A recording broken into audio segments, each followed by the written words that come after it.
فہم then course میں آپ تمام حضرات کو خوش آمدید۔ یہ بہت بڑی نعمت ہے کہ آپ حضرات کو اللہ تعالیٰ نے دین کا علم حاصل کرنے کا موقع بھی دیا اور آپ نے اس موقع سے فائدہ بھی اٹھایا، اور آج دارالعلوم غوثیہ رضویہ رشد الایمان نجوڑ میں پہلا دن ہے اس 21 روزہ فہم دین کورس کا۔ دراصل یہ ایک کڑی ہے، ایک سلسلہ ہے۔ ہمارے پیر و مرشد استاذ العلماء بدر طریقت ولی کامل سیدی و سندی پیر محمد عبدالرشید قادری رضوی قدس سرہ العزیز کا کہ آستانہ عالیہ سمندری شریف پر ایک سال میں 2 مرتبہ 40 روزہ دورہ تجوید و قرات ہوتا تھا۔ ایک 15 جون سے شروع ہوتا تھا اور دوسرا شب برات گزار کے 15 شعبان المعظم سے ماہ رمضان شریف کے آخری جمعہ تک۔ تو اس میں ہمارے شیخ کریم قدس سرہ العزیز کی زیارت سے، ان کی صحبت سے اور علم دین حاصل کرنے کے لیے کراچی سے لے کر کشمیر تک کے طلباء، مدارس دینیہ کے طلباء اور مختلف شعبہ زندگی سے وابستہ افراد اس میں شرکت کرتے تھے۔ الحمدللہ علی احسانی حضور سیدی نائب محدث اعظم قدس سرہ العزیز کی نگاہ فیض اثر سے بجکوٹ میں کئی مرتبہ 40 روزہ دورہ تجوید و قرات بھی ہوا، اور اس جامعہ کے اندر اس سے پہلے بھی فہم دین کورس کا سلسلہ ہوا۔ گزشتہ سال کورونا کے مضر اثرات کی وجہ سے تعلیمی سرگرمیاں موقوف رہیں، اس لیے تعطیلات میں یہ سلسلہ نہ ہوا، اور اب الحمدللہ آج سے یہ شروع ہے۔ چونکہ آگے عید الاضحیٰ تھی، اس لیے ہم نے اس کو شارٹ کیا اور 21 دن تک کے لیے اسے محدود رکھا۔ فہم دین کا مطلب کیا ہے؟ دین کی سمجھ بوجھ کے لیے۔ الحمدللہ ہم مسلمان ہیں، ہمیں عقائد کے معاملے میں اور عبادات کے معاملے میں مکمل طور پر معلومات ہونا چاہیے۔ ایک بندہ جب بالغ ہوتا ہے تو اس پر غسل فرض ہوتا ہے، وہ مرد ہو یا عورت، اسی سے پاکی حاصل ہوتی ہے۔ سوچنے اور سمجھنے کی بات یہ ہے کہ ہم میں سے کتنے افراد ہیں جن کو غسل کے مسائل کا علم ہے، غسل کے فرائض کا علم ہے۔ کون سے امور ایسے ہیں کہ اگر وہ پائے جائیں تو بندے کا غسل ہی نہیں اترے گا، مراد کہ وہ پاک ہی نہیں ہوگا۔ تو جب وہ پاک ہی نہیں ہوگا تو نماز پڑھے گا تو نماز کیسی؟ حتیٰ کہ ایام حج ہیں، حجاج بیت اللہ شریف کی زیارت، مدینہ منورہ کی حاضری کے لیے جا رہے ہیں، اگر خدا نہ خواستہ کوئی پاکی حاصل نہ کر سکا تو آپ سوچئے کہ ان کے حج عمرے کا عالم اور کیفیت کیا ہوگی۔ اسی طریقہ کے ساتھ نماز پڑھنی ہے تو اس کے لیے وضو ہے۔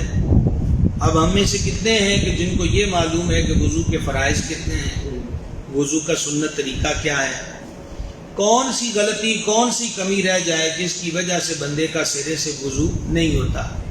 علی حاضر قیاس اسی طرح باقی چیزوں کو دیکھتے جائیں۔ اس لیے قرآن و حدیث میں دین کا علم سیکھنے کے فضائل بیان ہوئے۔ ہمارے شیخ کریم رحمۃ اللہ علیہ نے اپنی شورۂ آفاق تصنیف لطیف رشد الایمان کے اندر جو پہلا باب باندھا ہے وہ علم دین کی فضیلت کا ہے۔ کس چیز کا ہے جی؟ علم دین کی فضیلت کا۔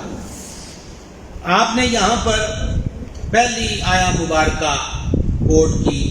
اللہ تبارک و تعالی قرآن حکیم میں فرماتا ہے کونوا ربانیین، اللہ فرماتا ہے کہ اللہ والے ہو جاؤ۔ کیا ہو جاؤ؟ اللہ والے ہو جاؤ۔ بما کنتم تعلمون الکتاب، اس سبب سے کہ تم کتاب سکھاتے ہو، وبما کنتم تدرسون، اور اس سے کہ تم درس کرتے ہو۔ تفاسیر میں ہے کہ ربانیین یعنی اللہ والوں سے مراد علماء، فقہاء اور مدرسین ہیں۔ تو اللہ تعالیٰ نے خود، عموماً ہمارے یہاں کہتے ہیں جی اللہ والے ہو جاؤ، تو اللہ تعالیٰ خود اللہ والوں کی صفت بیان کرتا ہے کہ وہ علم والے ہوتے ہیں، لوگوں کو علم سکھاتے ہیں، خود اس پہ عمل کرتے ہیں اور درس و تدریس کا سلسلہ رکھتے ہیں۔ اسی طرح اللہ تبارک و تعالیٰ نے قرآن حکیم میں فرمایا، یہ دوسری آیہ مبارکہ ہے، انما یخشی اللہ من عبادہ العلماء، اللہ رب العزت فرماتا ہے کہ جو اللہ کے بندے ہیں نا، ان اللہ کے بندوں میں سے وہی ڈرتے ہیں اللہ سے جو علم والے ہیں۔ کون ڈرتے ہیں جی؟ جو علم والے ہیں۔ اور اللہ کا جو خوف ہے یہ بہت بڑی نعمت ہے۔ جس بندے کو اللہ کا خوف نصیب ہو جائے وہ بندہ متقی اور پرہیزگار ہو جاتا ہے۔ لیکن اگر کسی آدمی کو سینس ہی نہیں ہے، شعور ہی نہیں ہے کہ اللہ کس بات سے راضی ہوتا ہے، کس بات سے ناراض ہوتا ہے، کون سی چیز اس کے غضب کو ابھارتی ہے اور کون سا عمل اس کی رحمت پانے کا ذریعہ ہے، تو بندہ اس چیز سے بچے گا کیسے؟ اس لیے اللہ تعالیٰ نے خود قرآن پاک میں فرمایا کہ اللہ رب العزت کی ذات سے علم والے ہی ڈرتے ہیں، یعنی جن کو علم نصیب ہوتا ہے۔ اور علم کی روح کیا ہے کہ جو سیکھا ہے اس پر عمل کیا ہے، جو سیکھا ہے اس پر عمل کیا ہے۔ اسی طریقہ کے ساتھ تیسری آیت مبارکہ اللہ رب العزت فرماتا ہے، اللہ تمہارے ایمان والوں کے اور ان کے جن کو علم دیا گیا درجے بلند فرمائے گا۔ ایمان والوں کے درجے بھی قیامت والے دن بلند ہوں گے اور علم والوں کے درجے بھی بلند ہوں گے۔ اور پھر 16ویں پارے کی یہ چوتھی آیت ہمارے شاہ کے کریم نے رشد الایمان میں کوڈ کی، پوری توجہ کے ساتھ اس کو سنیں گے۔ وَقُلْ رَبِّ زِدْنِی عِلْمًا، خود اللہ تعالیٰ اپنے حبیب علیہ السلام کو فرماتا ہے اور عرض کرو اے میرے رب مجھے علم زیادہ دے۔ پتہ چلا کہ علم کے اندر زیادتی اور اضافہ یہ اللہ جل جلالہ کے دربار گہربار سے طلب کیا جاتا ہے۔ اب تک کی 4 آیات سے کیا معلوم ہوا؟ پہلی چیز اللہ والے ہو جاؤ۔ اللہ والے کون ہیں؟ جو علم سیکھتے ہیں، سکھاتے ہیں، درس و تدریس کرتے ہیں۔ دوسری چیز علم والوں کے اللہ درجوں کو بلند فرماتا ہے۔ اور تیسری چیز اللہ کا ڈر، اللہ کا خوف علم والوں کو نصیب ہوتا ہے۔ اور چوتھی چیز کیا ظاہر ہوئی کہ علم میں زیادتی، یہ نہیں ہے کہ نے کہا جی 4 ورقے پڑھ لیے، 4 سطریں پڑھ لی بس۔ حدیث شریف میں ہے کہ 2 بندے کبھی سیر نہیں ہوتے، سیر کا مطلب ہے رجنا، 2 بندے کبھی رجتے نہیں ہیں، ایک دنیا کا حریص اور ایک علم کا حریص۔ یعنی جس کو دنیا کی لت پڑ جائے، دنیا کمانے کی، دنیا پانے کی جسے لت پڑ جائے، اس کا سٹاپ بھی کوئی نہیں ہوتا، وہ مزید مزید مزید۔ اور جسے علم کا شوق پیدا ہو جائے، اخیر اس کی بھی کوئی نہیں ہوتی، اس کی جستجو یہی ہوتی ہے کہ تسلسل کے ساتھ میرے علم میں اضافہ ہوتا چلا جائے۔ اب ذرا احادیث مبارکہ سنیں۔ گرم موسم میں آپ قریب دیہاتوں سے بھی بعض حضرات آئے ہیں، سٹی سے بھی آئے ہیں، آپ ان حدیث پہ غور کیجئے گا۔ نیت اگر سچی ہے اور خالصتاً اللہ رسول کی رضا کے لیے علم دین سیکھنے کا ارادہ ہے، اب چند حدیث مبارکہ سماعت کیجئے، اور یہ حدیث آج پہلے دن اگر آپ دل کی تختی پہ لکھ لیں گے تو آپ کو باقی 20 دن آنے میں انشاءاللہ دقت کوئی نہیں ہوگی۔ موسمی تغیر بھی آپ کو نہ روک پائے گا اور سستی اور غفلت بھی انشاءاللہ اس راہ میں رکاوٹ نہیں بنے گی۔ پہلی حدیث مبارک امام بہقی نے شعب الایمان میں اور امام حسمی نے مجموع الزوائد میں، اور یہ سنن ابن ماجہ کے اندر بھی حدیث موجود ہے۔ نبی کریم صلی اللہ تعالی علیہ وآلہ وسلم نے ارشاد فرمایا، طلب العلم یعنی علم دین حاصل کرنا، فریضۃ علی کل مسلم، ہر مسلمان پر فرض ہے، دین کا علم سیکھنا ہر مسلمان پر فرض ہے۔ اب سوال یہ پیدا ہوتا ہے کہ سینکڑوں کتابیں ہیں، بلکہ ہزاروں کتابیں ہیں دینی علوم کی، تو کیا وہ سارے کا سارا سمندر پی جانا فرض ہے؟ نہیں۔ علماء نے یہاں پر کمال کی بات بیان کی ہے، وہ فرماتے ہیں فرض کا علم سیکھنا فرض، واجب کا علم سیکھنا واجب ہے۔ مثلا نماز کیا ہے جی؟ فرض ہے۔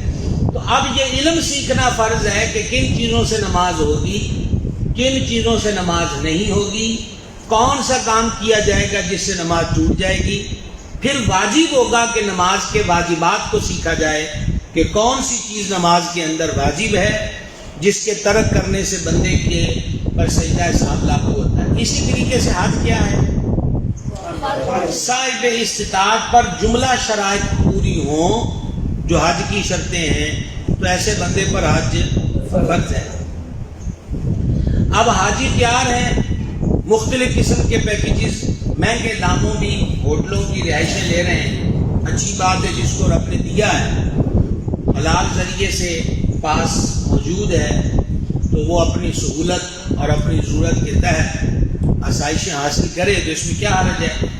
لیکن بنیادی چیز یہ ہے کہ حج فرض ہے۔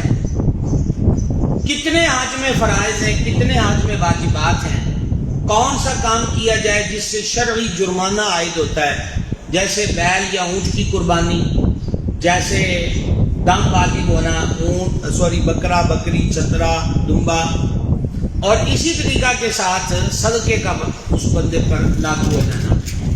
تو فرض کا علم سیکھنا فرض ہے اور واجب کا علم سیکھنا یہ ایک چیز نشین رکھیے گا۔ یہ جو حدیث پاک میں فرمایا کہ علم حاصل کرنا ہر مسلمان پر فرض ہے، بلکہ ہمارے شیخ کریم علیہ رحمت نے اس کے تحت بڑی کمال کی بات رقم فرمائی، بلکہ دوسرے فرائض کی ادائیگی کا انحصار بھی علم دین پر ہے۔ دوسری حدیث سماعت کیجیے، نبی کریم علیہ الصلوۃ والسلام نے فرمایا افضل العبادت طلب العلم، تمام عبادتوں میں سے افضل عبادت علم دین حاصل کرنا ہے۔ کیا کرنا ہے جی؟ اب بتلائیے کہ جو آپ میں سے بڑی عمر کے حضرات بیٹھے ہیں، نماز آپ ماشاءاللہ پڑھتے ہیں، تو تفسیر در منصور کے اندر حدیث ہے کہ وضو نماز کی کنجی ہے، وضو نماز کی کنجی ہے۔ اب اگر کنجی کے دندنے زیادہ ہوں یا کم ہوں تو اس سے تالا کھلتا، چابی صحیح لگے گی تو تبھی تالا کھلے گا۔ ایک بندے کا وضو ہی ٹھیک نہیں ہے تو اس کو نماز میں انٹری کیسے ملے گی؟ توجہ ہے آپ حضرات کی؟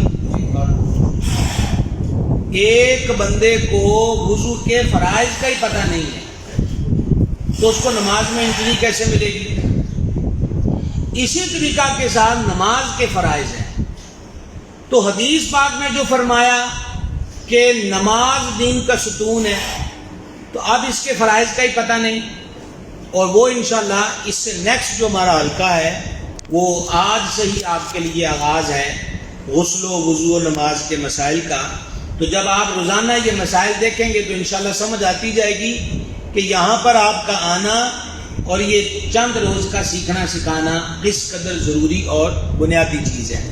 زیادہ سستی تو نہیں پڑ گئی، تھوڑی بہت کی تو خیر ہوتی ہے۔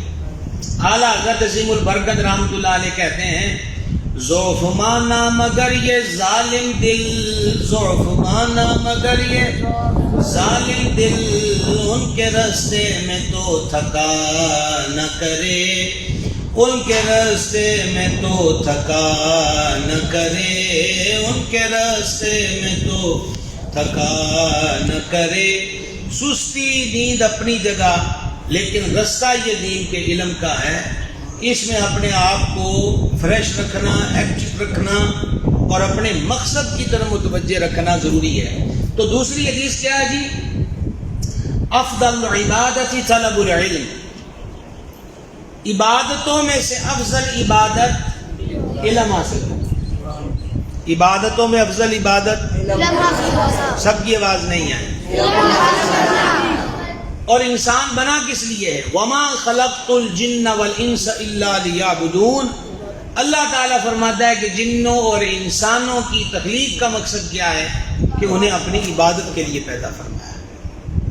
اور دین کا علم سیکھنا اسے عبادت سے افضل، کیونکہ اس کے بغیر عبادت کامل نہیں ہو سکتی. تیسری حدیث پاک سماعت کیجئے، تفسیر در منصور اور جامع صغیر کے اندر ہے. افضل الصدقہ، فرمایا تمام صدقوں میں سے افضل صدقہ، یہ صدقہ ہوتا ہے نا، مرغی وار کے پھینک دی، کالے ماں قبرستان میں پھینک دیے، سری 7 پھیرے دے کر یا ہاتھ لگا کے پیسے کسی کو دے دیے. صدقے کے مختلف غلط انداز بھی ہمارے ہاں اپنائے جاتے ہیں اور درست انداز بھی ہوتے ہیں. نبی پاک علیہ السلام نے فرمایا افضل صدقہ کون سا ہے؟ ان یتعلم المرء المسلم علما. افضل صدقہ یہ ہے کہ مسلمان شخص دین کا علم سیکھے. مسلمان شخص دین کا علم سیکھے. ثم يعلمه اخاه المسلم، اور اس کے بعد جو سیکھا ہے وہ اپنے مسلمان بھائی کو سکھائے. تو آج ہی نیت کر لیں کہ ہم انشاءاللہ یہاں پر جو بھی سیکھیں گے وہ آگے سکھائیں گے، لیکن آگے سکھانے کے لیے خود پوری توجہ کے ساتھ سیکھنا ضروری ہے. اس سے اگلی حدیث پاک سماعت کیجیے. نبی کریم علیہ السلام نے ارشاد فرمایا من طلب العلم مشى في رياض الجنہ، جس نے دین کا علم طلب کیا یعنی پڑھنا شروع کیا، مشى في رياض الجنہ، وہ جنت کے باغوں میں چل پڑا. جو دین کا علم سیکھنا شروع ہو گیا وہ جنت کے باغوں میں چل پڑا. 5ویں حدیث پاک سماعت کیجئے. نبی کریم علیہ السلام نے فرمایا، یہ دین کا علم جو ہے، ہمارے ائمہ کرام بھی ماشاءاللہ رونق افروز ہوئے ہیں. دین کا علم کبھی بندے کو محتاجی و فقر میں نہیں رہنے دیتا. ہمارے معاشرے کے اندر یہ ایک عجیب سا تصور پنپ رہا ہے، ذہنوں میں ڈالا گیا ہے کہ لو جی دین پڑھن لگ گئے تھے دنیا کتوں کمانی ہے. حالانکہ دین کا علم عبادت کے لیے، حلال حرام کے فرق کے لیے، جائز و ناجائز کے فرق کو سمجھنے کے لیے بھی ضروری ہے. لیکن پھر بھی مادہ پرستی کے اس دور میں تقریباً ہر پہلے نہ صحیح تو ہر دوسرے فرد کا کیا ہے جی، میرا کیا بنے گا، میرا مستقبل کیا ہوگا، میں روٹی کہاں سے کھاؤں گا، کپڑے کہاں سے پہنوں گا، کمائی کیا ہوگی، یہ ہر بندے کو فکر ہے. صوفیاء کرام فرماتے ہیں رزق کا وعدہ اللہ نے سب سے کیا ہے لیکن بخشش کا وعدہ رب نے سب سے نہیں کیا. تو ایک مسلمان کو کس چیز کی فکر ہونی چاہیے؟ بخشش. وَيَغْفِرُ لِمَن يَشَاءُ وَيُعَذِّبُ مَن يَشَاءُ، جس کو اللہ چاہے بخش دے اور جس کو اللہ چاہے عذاب دے. لہذا اسٹرگل تو ہونی چاہیے کہ ہم عذاب سے بچ جائیں اور اللہ تعالی ہمیں مغفرت کی خیرات عطا فرمائے. کو سمجھائیے بات. اب ذرا یہ حدیث پاک سماعت کیجئے کہ حضور پرنور شفیع اعظم صلی اللہ تعالی علیہ وآلہ وسلم نے ارشاد فرمایا من طلب العلم، فرمایا کہ جو بندہ علم دین حاصل کرے، کیا حاصل کرے؟ علم دین حاصل کرے. تکفل اللہ لہ برزقہ، اللہ تعالی دونوں جہانوں میں اس کے ظاہری اور باطنی رزق کا ذمہ دار ہے. کیوں جناب گھر تو نہیں یاد آنے لگ گیا؟ ابھی تو ابتدائے عشق ہے. کیا خیال ہے؟ حدیث پہ غور کیا کہ نہیں کیا؟ دوبارہ غور کیجئے، بیدار ہو کے سماعت کیجئے. من طلب العلم، جو بندہ دین کا علم حاصل کرے، تکفل اللہ لہ برزقہ، اللہ تعالیٰ دونوں جہانوں میں اس کے ظاہری اور باطنی رزق کا ذمہ دار ہے۔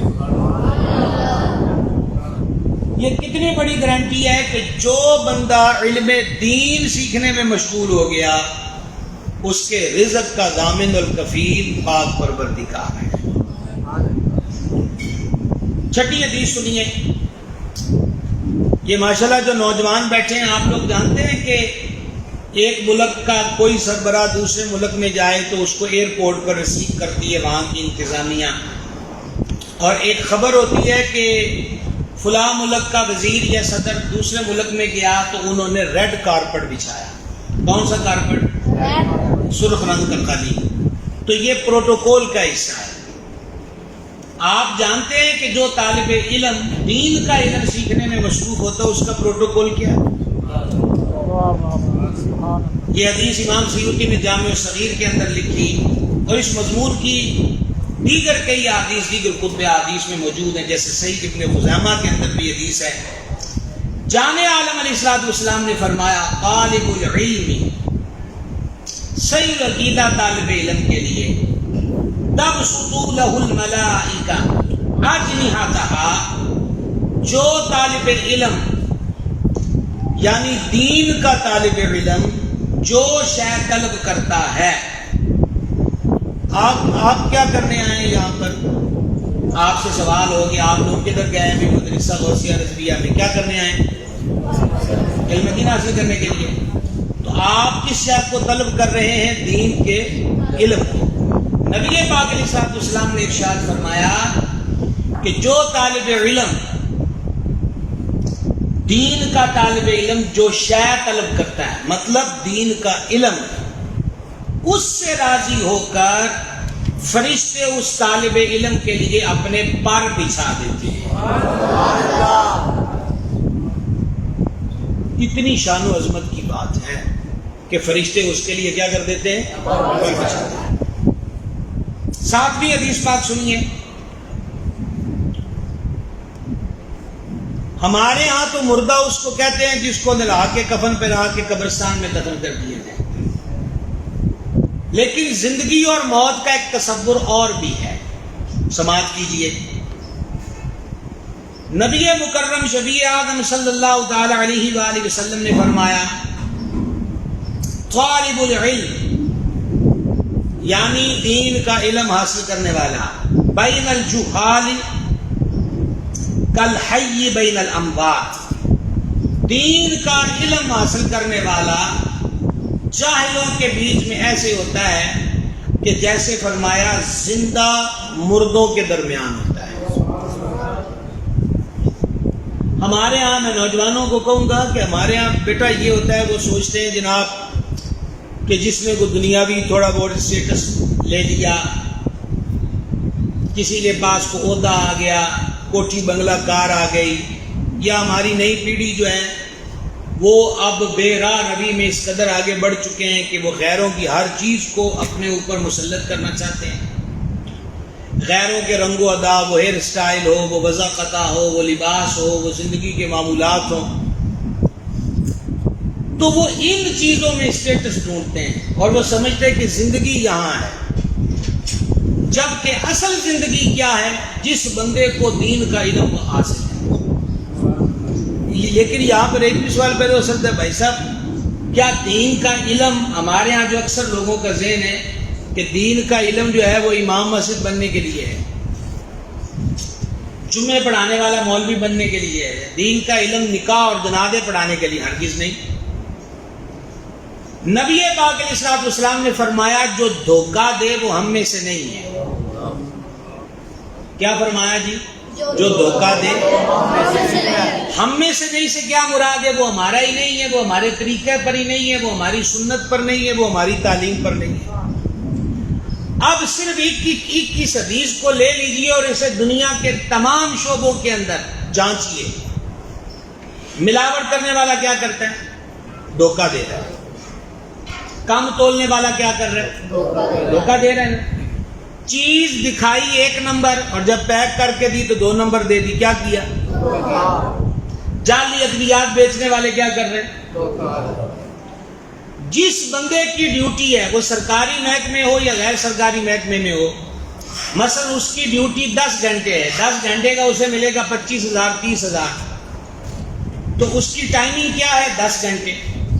اب وہ اس میں سے 2 گھنٹے ڈنڈی مارتا ہے، یا دفتر میں لیٹ آتا ہے، یا لیٹ آیا بھی ہے تو اپنے موبائلوں میں جٹ گئے، گپوں میں جٹ گئے، وہ اپنی ڈیوٹی کے معاملے میں دھوکہ دہی سے کام لے رہا ہے۔ صرف ایک حدیث آپ کو زندگی کے ہر شعبے میں کفایت کر رہی ہے۔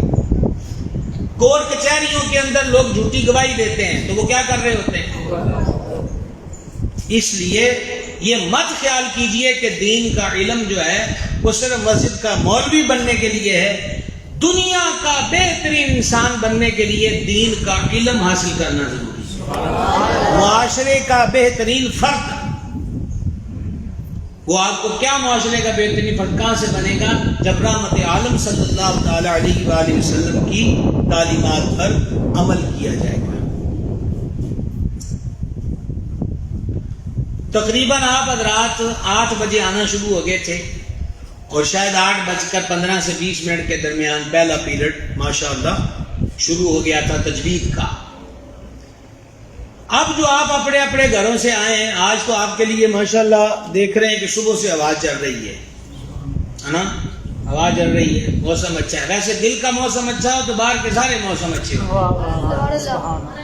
اور دل کے موسم کی بہار اللہ کے حبیب کی محبت ہے صلی اللہ تعالی علیہ وآلہ وسلم وبارک وسلم۔ اب ذرا حدیث بات سنیں، جامع الترمذی کے اندر یہ حدیث ہے۔ اللہ کے حبیب کریم علیہ الصلوۃ والسلام نے فرمایا، من خرج فی طلب العلم، جو شخص دین کا علم سیکھنے کے لیے نکلا، فہو فی سبیل اللہ، وہ دین کا علم سیکھنے کے لیے جو نکلا ہے وہ اللہ کے راستے میں ہے۔ وہ کہاں پر ہے؟ اللہ کے راستے میں ہے۔ حتی یرجع، یہاں تک کہ وہ واپس آنے تک، اپنے گھر آنے تک اللہ کے راستے میں ہے۔ اور یہاں آپ کو چھوٹی سی مثال دوں، حدیث شریف میں ہے کہ جو بندہ اللہ کے راستے میں ہے، اگر اس کے پاؤں کو گرد بھی لگی، مٹی بھی لگی، جہاں جہاں وہ گرد لگی ہے وہاں وہاں جہنم کی آگ بھی اثر نہیں کرے گی۔ نعرہ تکبیر، نعرہ رسالت، نعرہ غوثیہ، نعرہ حیدری۔ اور چونکہ طالب علم کس کے راستے میں ہوتا ہے؟ توجہ بیٹا، سبق کی طرف رکھتے ہیں، منہ سیدھے رکھتے ہیں۔ آج آپ کا پہلا دن ہے، انشاءاللہ دھیرے دھیرے بہت ساری باتیں سمجھ میں آ جائیں گی، متوجہ رہیں گے اللہ کے راستے میں۔ یہ جو موت ہے نا، موت نے کبھی بھی کسی کی مصروفیت نہیں دیکھی، اور آج کل تو 18 19 20 سال کے جوانوں کے جنازے ہم کثرت کے ساتھ دیکھ رہے ہیں۔ یعنی اس عمر کے بچوں کو ہارٹ اٹیک ہو رہے ہیں، بعض لوگ روڈ پر بے احتیاطیوں کی وجہ سے حادثات کا شکار ہو کر لقمہ اجل بن رہے ہیں، بعض اس عمر کے لوگ خودکشیوں کر رہے ہیں، اس میں بھی اضافہ ہو رہا ہے۔ کہیں نہ کہیں کسی نہ کسی صورت 17 سال 18 سال 19 سال کے جوانوں کے جنازے جا رہے ہیں۔ ڈھل جائے گی یہ جوانی جس پہ تجھ کو ناز ہے، تو بجا لے چاہے جتنا 4 دن کا ساز ہے۔ جوانی کا حسن یہ ہے کہ جوانی حضور کے عشق میں دیوانی ہو جائے۔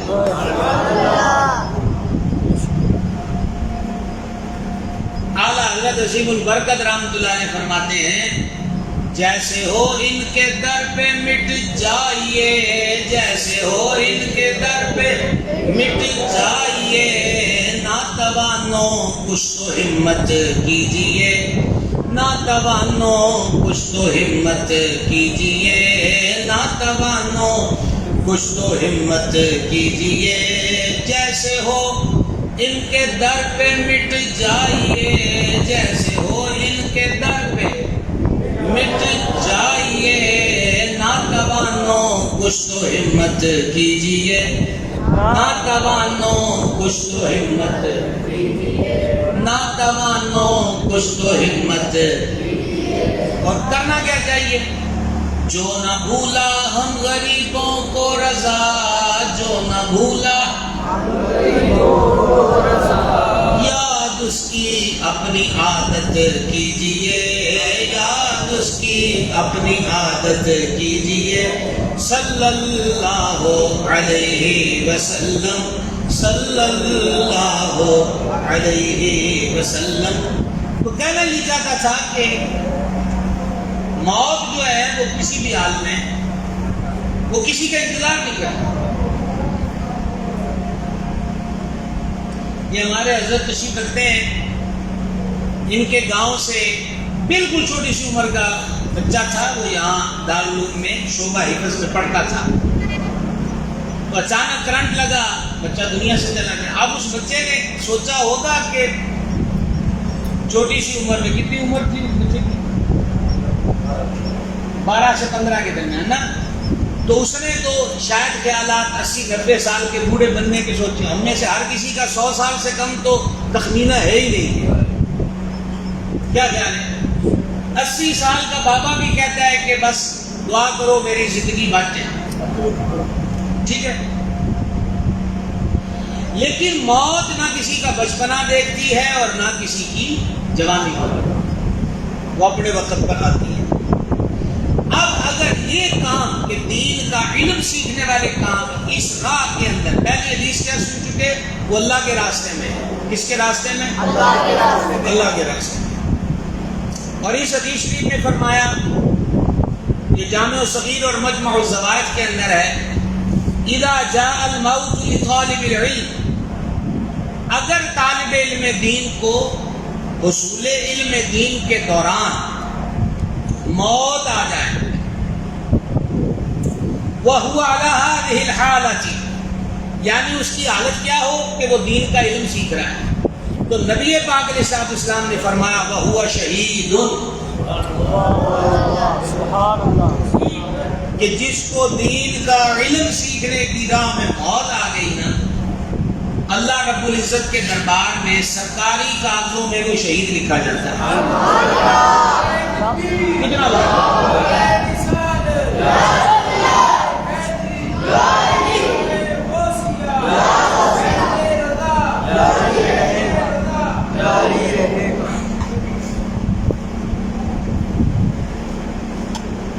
ایک حدیث پاک اور سنیے، یہ 10ویں حدیث شریف ہے۔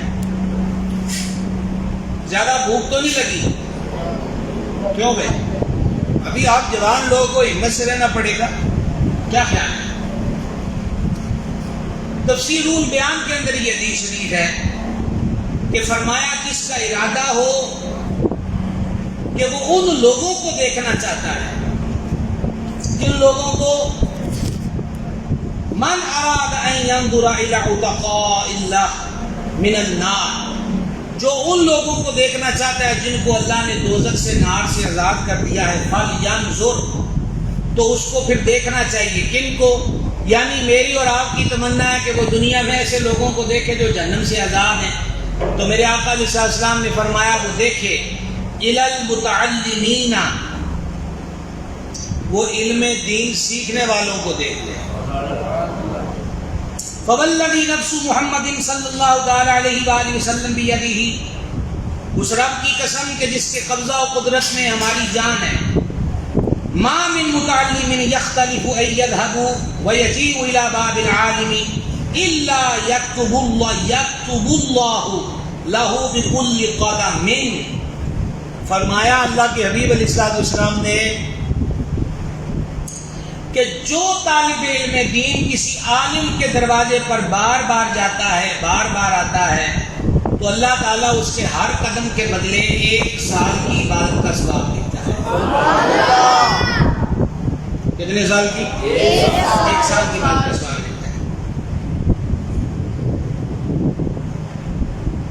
اور پھر وَيَبْنِي لَهُ بِكُلِّ قَدَمٍ مَدِينَةً فِي الْجَنَّةِ، اور اس کے ہر قدم کے بدلے میں جنت میں ایک شہر بناتا ہے۔ وَيَمْشِي عَلَى الْأَرْضِ وَالْأَرْضُ تَسْتَغْفِرُ لَهُ وَيُمْسِي مَغْفُورًا لَهُ. ارشاد فرمایا کہ جب وہ دین کا طالب علم زمین پر چلتا ہے تو زمین بھی اس کی بخشش کے لیے دعا کرتی ہے، اور وہ اس حال میں شان کرتا ہے کہ بخشا ہوا ہوتا ہے. توجہ ہے بیٹا، ادھر توجہ رکھیں، شاباش.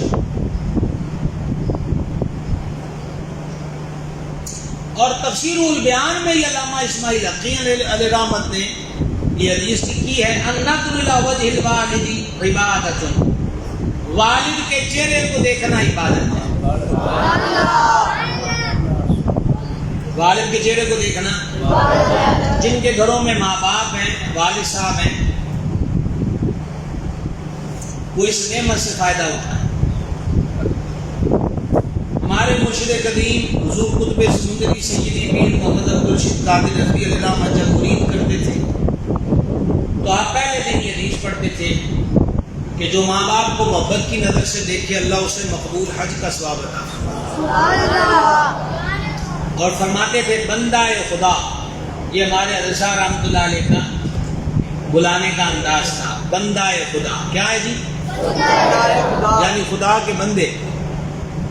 فرماتے بندہ خدا جن کو محبت کی نظر سے دیکھنے پہ حج کا ثواب ملتا ہے. اگر ان کی خدمت کر کے ان کا دل خوش کرو گے تو پھر اللہ کتنی مہربانی ہے. اب ہمارے یہاں کیا ہوتا ہے جی، جاب چاہیے، انٹرویو میں کامیابی چاہیے، فلاں چیز فلاں چیز فلاں چیز. اب وہ فیس بک ہو یا اخبار ہو تو بابے ڈھونڈتے، بابے. بابا جس نے لکھا ہوتا ہے محبوب قدموں میں نوکری مل کے رہے گی. آپ بیچارہ بے روزگار ہے، آپ کو نوکری دے گا. یو کے کا ویزا، یو کے سے نیچے تو ویزا ہی نہیں ہے. وہ خود لائٹ پور کے فٹ پاتھوں پہ خاک چھان رہے. وہ بھائی کوئی مسئلہ ضرورت ہو، گھر کے اندر ماں باپ ہیں تو ان سے دعا کراؤ. کن سے؟ اب ہمارے آج کل کے نوجوان کہتے لو جی ابے سے دعا کرائیں. حضور علیہ السلام نے فرمایا تیرا باپ تیرے لیے جنت کا درمیان والا دروازہ ہے، چاہے پکڑ لے چاہے ضائع کر دے. تو آج کے اس فہم دین کورس میں جو آداب سکھانے کے ضمن کا سبق ہے وہ یہی ہے کہ اپنے ماں باپ سے محبت کرو، اپنے ماں باپ کا احترام. اگر آپ چاہتے ہیں کہ آنے والی زندگی میں آپ کا احترام لوگوں کے دلوں میں ہو، اور اگر مقدر ہے کہ آپ لوگوں کے ہاں اولاد ہونا ہے اور وہ اولاد آپ کی تابع فرمان ہو، آپ کی گستاخ نہ ہو، تو پھر اس کے لیے ضروری ہے کہ اپنے ماں باپ سے محبت اور ادب کے ساتھ پیش آئیے. یہ وہ کمیٹی ہے کہ جتنے پیسوں کی ڈالیں گے اتنوں کی نکل آئیں گے. گستاخی کرو گے تو گستاخی پاؤ گے، ماں باپ کو ستاؤ گے تو ستائے جاؤ گے، ماں باپ کو تکلیف دو گے تو ہر جگہ پہ تکلیف اٹھاؤ گے. کیونکہ حدیث میں لکھا ہے، فرمایا باقی عمل چاہے اللہ معاف کر دے چاہے سزا دے، لیکن ماں باپ کی گستاخی جو ہے اس کی سزا دنیا میں مل کے رہے گی. ماں باپ کی گستاخی کی سزا دنیا میں. تو بھائی یہ دو چار لفظ آپ نے اگر کسی غیر ملکی لینگویج کے سیکھ لیے ہیں، اور اگر آپ کو چابی گھمانا آ گئی ہے یا باہر مذاق مسخری اور آوارہ منش لوگوں کی ٹولیوں میں بیٹھنا آ گیا ہے، تو اس کا مطلب یہ نہیں ہے کہ وہ دھوتی میں اور پھٹی قمیض پہنے ہوئے جو ابا ہے وہ کچھ دقیہ نوس ہو گیا ہے اور وہ کوئی بٹیچر چیز ہو گیا. باپ باپ ہے، ماں ماں ہے. اور شان کیا ہے کہ ان کے قدموں کے نیچے حدیث میں فرمایا جنت ہے، جنت. تو نیت کریں سارے انشاءاللہ کہ ساری زندگی ماں باپ کا ادب کریں گے. ٹھیک ہے، یاد رہ جائے گا انشاءاللہ. اللہ تعالیٰ اس کی توفیق عطا فرمائے. تو فرمایا النظر الی وجہ الوالد عبادۃ، والد کے چہرے کو دیکھنا کیا ہے؟ عبادت. کیا ہے جی؟ عبادت. والنظر الی الکعبۃ المکرمۃ عبادۃ، اور کعبہ شریف کو دیکھنا بھی عبادت ہے۔ وَالنَّظْرُ إِلَى الْمُصْحَفِ عِبَادَةٌ، قرآن پاک کی زیارت کرنا بھی آپ نے ادھر دیکھنا ہے، آپ نے سبق کی طرف دیکھنا ہے نا۔ قرآن پاک کی زیارت کرنا بھی عبادت ہے۔ وَالنَّظْرُ إِلَى وَجْهِ الْعَالِمِ عِبَادَةٌ، اور جو صحیح العقیدہ عالم کی زیارت کرنا یہ بھی عبادت ہے۔ من زار عالما فکأنما زارنی، جس نے صحیح العقیدہ عالم بعمل کو دیکھا گویا اس نے میری زیارت کی۔ ومن صافح عالما فکأنما صافحنی، جس نے صحیح العقیدہ عالم بعمل سے مصافحہ کیا، ہاتھ ملایا، گویا اس نے ہم سے مصافحہ ملانے، ہاتھ ملانے کا شرف حاصل کیا۔ ومن جالس عالما، جو صحیح العقیدہ عالم باعمل کی صحبت میں، اس کی مجلس میں، اس کی معیت میں، اس کی نشست اس کے ساتھ کی، فَكَأَنَّمَا جَالَسَنِي، تو حضور فرماتے ہیں ایسے ہی جیسے وہ ہماری صحبت میں بیٹھا، ہماری مجلس میں بیٹھا۔ وَمَن جَالَسَنِي فِي الدُّنْيَا، اور جو دنیا میں ہماری صحبت میں بیٹھے گا، أَجْلَسَهُ اللَّهُ مَعِي يَوْمَ الْقِيَامَةِ، قیامت والے دن اللہ تبارک و تعالی اس کو میرے پاس بٹھائے گا۔ قیامت والے دن اللہ تعالیٰ اس کو میرے پاس بٹھائے گا۔ کتنا تھک گئے ہو؟ ہاں بے حسابی تھک گئے ہو کہ دس ہی نہیں سکتے کتنا تھک گئے ہو؟ ہاں ذوف مانا مگر یہ ظالم دل، ذوف مانا مگر یہ ظالم دل، ان کے راستے میں تو تھکا نہ کرے، ان کے راستے میں تو یہ رضا سب چلے مدینے کو، یہ رضا سب چلے میں نہ جاؤں ارے خدا نہ کرے، میں نہ جاؤں ارے صلی اللہ علیہ وسلم، صلی اللہ علیہ وسلم۔ ایک حدیث پاک اور سماعت فرمائیں۔ نبی پاک علیہ الصلوۃ والسلام نے فرمایا، یہ جامع صغیر کی حدیث ہے، اذا اجتمع العالم والعابد على الصراط، قیامت والے دن صحیح عقیدہ عالم اور عبادت گزار پل صراط میں اکٹھے ہوں گے۔ قیل للعابد، عبادت گزار سے کہا جائے گا ادخل الجنہ وتنعم بعبادتک، وہ تسبیحات اور نوافل اور ذکر فکر والے سے کہا جائے گا کہ تو دنیا چ بھائی بڑے چنگا عبادت چ بیلا کڈیا ہے، جنت میں جا اور نعمتیں پا جو اللہ نے تیری عبادت کے بدلے میں تیرے لیے رکھی ہوئی ہے۔ وقیل للعالم، صحیح عقیدہ حضور کے عاشق عالم سے کہا جائے گا قف ہونا، تو اتنے ہی رک جا، فاشفع لمن احببت فإنك لا تشفع لأحد إلا شفعت، فقام مقام الانبیاء علیہ الصلوۃ والسلام۔ صحیح العقیدہ عالم سے کہا جائے گا کہ تو ادھر ہی رک جا اور ان کی شفاعت کر جن سے تو دنیا میں محبت رکھتا تھا، اور تو ایسے کسی فرد کی بھی سفارش کرے گا تو تیری سفارش اللہ کے دربار میں قبول کی جائے گی۔ پھر وہ بندہ جہاں رسل و انبیاء جلوہ گر ہوں گے، وہ صحیح عقیدہ عالم ان کی میت و غلامی میں اس جگہ پر قیامت کے دن کھڑا ہوگا۔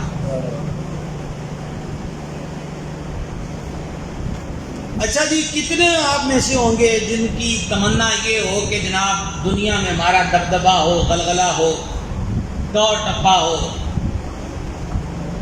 اس کے لیے لوگ غلط رستہ بھی اختیار کرتے ہیں نا۔ بعض کتنے نوجوان ہیں جو شرابیوں اور ناجائز اسلحہ رکھنے والوں اور استعمال کرنے والے گینگ گروپوں میں شریک ہو جاتے ہیں۔ وہ کئی لوگ سمجھتے ہیں کہ ایسی کان ٹوٹے بننا ہے. کان ٹوٹے سمجھتے ہو؟ بدماشی میں آنا. بدماشی میں کچھ نہیں رکھا. سرکار کے غلام ہو جاؤ. اور صحیح راج کیا ہوتا ہے کہ بندہ لوگوں کے دلوں پہ راج کرے. باقی پیسے کے ذریعے یا عہدے کے ذریعے یا دوست کے ذریعے، ڈانگ چھوٹے کے ذریعے یا ایکٹنگ کے ذریعے تو بندہ کہیں نہ کہیں اپنی جگہ بنانے کی کوشش کرتا ہے اور بنا بھی لیتا ہے، لیکن وہ دائمی نہیں ہوتی. اصل دل کی جگہ کیا ہوتی ہے؟ وہ داتا صاحب کے دربار پہ جا کے دیکھو. حضور بابا صاحب گنج شکر کی چوکھٹ پہ جا کے دیکھو کہ وہاں آج بھی اہل محبت کہتے ہیں کہ صرف بغیر وضو تو بوئے پہ نہیں جانا. تو اصل حکومت، اصل راج یہی ہے. نبی پاک علیہ الصلوۃ والسلام نے فرمایا العالم سلطان اللہ فی الارض، صحیح العقیدہ عالم زمین پر اللہ کی حجت ہوتا ہے. فمن وقع فیہ فقد ہلک، تو جو صحیح العقیدہ عالم کی توہین کرے گا وہ ہلاک ہو جائے گا. تو صحیح العقیدہ عالم جو ہے اس کو زمین پر حجت بنایا جاتا ہے. دین پر اس کا غلبہ بھی ہوتا ہے، دبدبہ بھی ہوتا ہے. اور آخری حدیث پاک ٹیک ہٹائیں گے. شاباش شاباش، آپ کی ٹیک لگانے کی عمر نہیں. حدیث پاک غور سے سنیے گا جی. اور ہو سکتا ہے کہ آخری حدیث شریف کے بارے میں کل آپ سے سبق میں سوال بھی ہو. فرمایا نبی پاک علیہ الصلوۃ والسلام نے میری امت پہ ایسا وقت آئے گا، ایسا وقت میری امت پر آئے گا یفرون من العلماء والفقہاء، کہ لوگ علماء اور فقہاء سے بھاگیں گے. میری امت پہ ایسا وقت آئے گا کہ لوگ علماء سے اور فقہاء سے کیا کریں گے؟ بھاگنے کی وجہ کیا ہوگی؟ بھاگنے کی وجہ ہمارے حضرت صاحب رحمۃ اللہ علیہ نے بریکٹ کے اندر بھی لکھا ہے کہ وہ کہیں گے کہ یہ پابندیاں لگاتے ہیں، ان کے پاس نہ جاؤ، اور کوئی وجہ نہیں ہوتی. کیا لگاتے ہیں؟ یعنی علماء فقہاء سے راہ فرار اختیار کرنے کی وجہ کیا ہوگی کہ وہ کیا لگاتے ہیں؟ پابندیاں کیا ہیں؟ اب جو صحیح العقیدہ عالم اور پیر ہوگا، اس کے پاس کوئی آئے گا وہ نمازیں نہیں پڑھتا تو وہ اس کو دعوت دے گا کہ نماز پڑھو. ہمارے حضرت صاحب رحمۃ اللہ علیہ کے پاس کوئی بندہ آتا، اگر اس نے داڑھی نہیں رکھی تو آپ فرماتے بندہ خدا داڑھی سے رکھو. اگر اس نے ایک مٹھی سے کم رکھی ہے تو آپ فرماتے ایک مٹھی داڑھی رکھنا سنت ہے. اب میں دیکھتا ہوں کہ یوٹیوب پر اور سوشل میڈیا پر نئے نئے فنکار آتے ہیں اور وہ فنکار کہتے ہیں وجوب کے لیے فلانی شرط چاہیے، فلانی شرط چاہیے. بے شرمو، تم کن مسئلوں کے پیچھے بھاگ رہے ہو؟ تمہیں اللہ کے محبوب کی سنت کا علم نہیں ہے کہ حضور کی سنت کتنی مقدار میں داڑھی شریف رکھنا ہے؟ ایسے لوگ جو فتنوں میں مبتلا کرتے ہیں، نبی پاک علیہ السلام کی سنت سے روگردانی کرواتے ہیں اور خود روگردانی کرتے ہیں. یعنی اپنی ان کی فیشنوں سے جان نہیں چھوٹتی. وہ دونوں طرف دو بیڑیوں میں قدم رکھنا چاہتے ہیں کہ لفنگوں میں لفنگے رہیں اور مولویوں میں مولوی رہیں. تو پھر وہ کیا کرتے ہیں؟ خشخشیاں داڑھی رکھ لی، بالوں کے چیر دائیں بائیں نکال دیے، اور ڈنڈورا کیا پیٹ رہے ہیں؟ عشق رسول کا. نبی پاک علیہ السلام کا وہ عاشق کیسے ہو سکتا ہے جو حضور کی سنت کی مخالفت کرے؟ کو سمجھا رہی ہے بات کی؟ تو عرض یہ کرنا چاہتا تھا کہ ہمارے حضرت رحمۃ اللہ علیہ ایک مٹھی داڑھی شریف رکھنا سنت حدیث میں ہے، نسائی کتاب الحج میں ہے، شرح مانی الاثار میں ہے، ترمذی کے اندر حضرت عبداللہ ابن عمر سے ہے. حضرت عبداللہ ابن عمر خوب سے آئے گا رشد الایمان میں داڑھی شریف کے بارے میں بھی انشاءاللہ.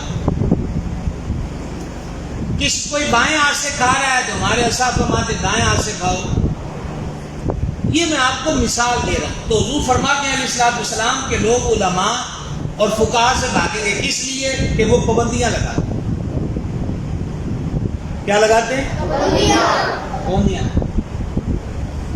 اب اس بھاگنے کا رزلٹ کیا ہوگا؟ نبی پاک علیہ السلام نے فرمایا کہ جب وہ بھاگیں گے تو اللہ تعالیٰ ان کو 3 بلاؤں میں مبتلا کرے گا. کتنی بلاؤں میں؟ 3 بلاؤں.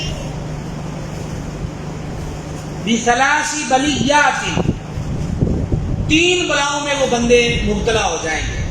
أُولَاهَا يَرْفَعُ الْبَرَكَةَ مِنْ كَسَبِهِمْ. فرمایا کہ اللہ تعالی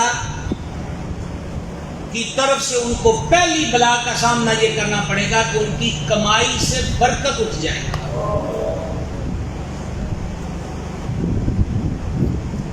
علماء فقہاء سے صرف اس لیے بھاگنا، وہ عقیدے کی اصلاح کرتے ہیں، وہ عمل کی اصلاح کرتے ہیں، وہ ترغیب دیتے ہیں. تو فرمایا ان کی کمائی میں سے کیا ہوگا؟ برکت.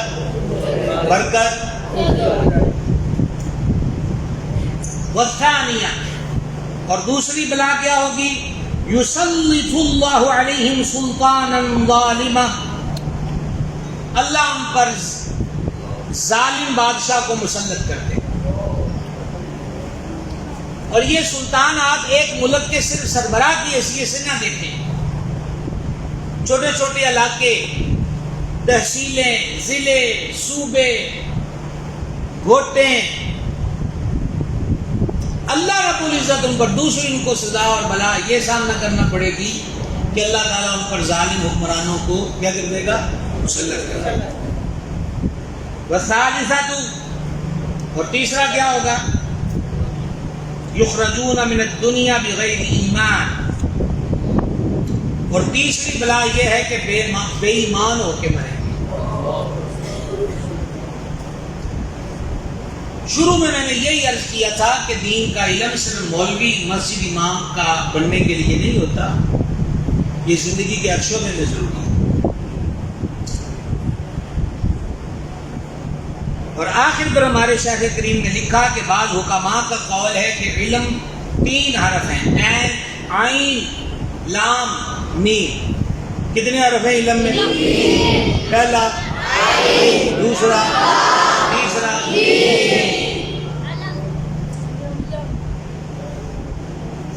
علیین سے عین نکالی گئی، اور لطف سے لام، اور ملک سے میم.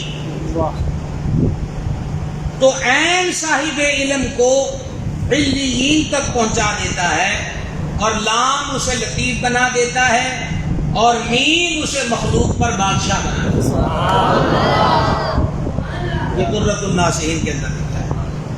تو گرامی قدر حضرات، گزارش یہی ہے، پہلی بات آج ہی نیت کریں کہ ہم نے انشاءاللہ سارے اسباب کو توجہ سے پڑھنا ہے، اپنے وقت کو ضائع ہونے سے بچانا ہے.